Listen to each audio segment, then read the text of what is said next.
Formula One runs on money, very large supplies of money. And even though the financial situation of the teams and the sport in general is pretty healthy, there's no guarantee that that is going to last indefinitely. In fact, as history suggests, there will be financial shocks and economic interruptions in the future. Now, what form that takes, I don't know, but I think there's one factor that's looming out there that a lot of people don't acknowledge, and that is debt. And what I'm talking about specifically is not so much consumer debt, but what we would call sovereign debt. That is the debt owed by governments to borrowers worldwide. And what we saw in the recent past with, let's say, with Greece a few years ago, is basically Greece, which is a member of the EU, was in a position where they had to default on their debt. They couldn't pay their bills. And so essentially the Germans had to bail them out, and Greece kind of struggled along. And that was a warning shot.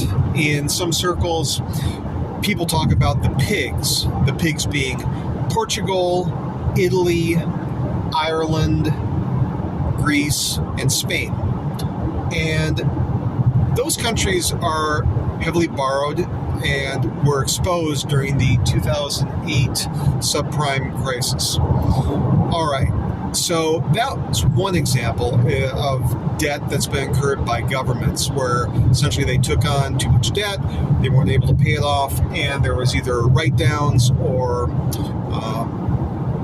actually just write-offs. So that's one situation. Another one that's looming is, let's say, the cost of the social welfare state.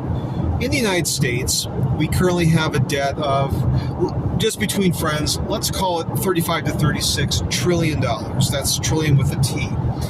There's much more of that out there in future commitments, though. As the baby boomers retire and take money from various social welfare programs, the future commitments that are out there range anywhere from $70 to $90 trillion. And the United States is not unique in this regard. Japan has an aging population, and they're drawing money from their social welfare system. They have a lot of future commitments. China got old before it got rich, and so they're going to face a future with a large number of retirees that have to be supported by a smaller population. Europe is having demographic issues where they have collapsing birth rates and high social welfare costs.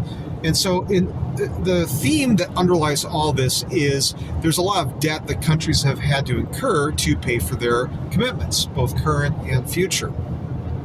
What that means for Formula One is this, is the easy money that existed, let's say going back to the 80s, that could fund things like turbocharger development, electronics, carbon fiber, building sporting facilities for races, etc., all the sponsorship deals. That money may be more difficult to come by in the future. Will there be sport? I think there will be. I mean, even in the Great Depression, there was baseball and football in the United States, as an example. So even during hard economic times, people want a distraction.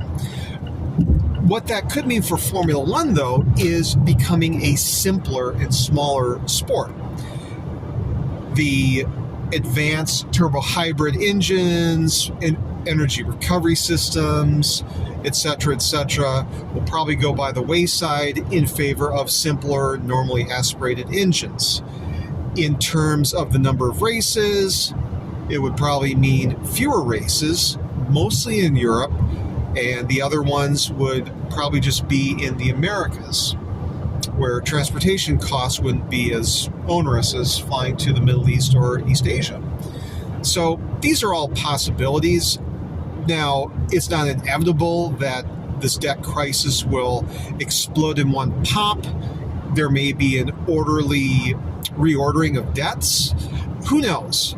But this is a headwind that I think is not acknowledged by as many people as perhaps there needs to be. At one point or another in the future, this is going to have to be confronted because it's a problem facing the Western world and also to an extent the developing world. if I can be so blunt. And we're talking trillions of dollars. So anyway, those are some possible headwinds that are related to debt that could confront Formula One in the future. My crystal ball is murky, but what about yours? What are your predictions for the future with respect to sovereign debt? Go ahead and add your comments below. If you like this video, go ahead and hit like. If you'd like to hear more of my F1 related musings, well, go ahead and hit subscribe. I'll get some more thoughts out to you, all right?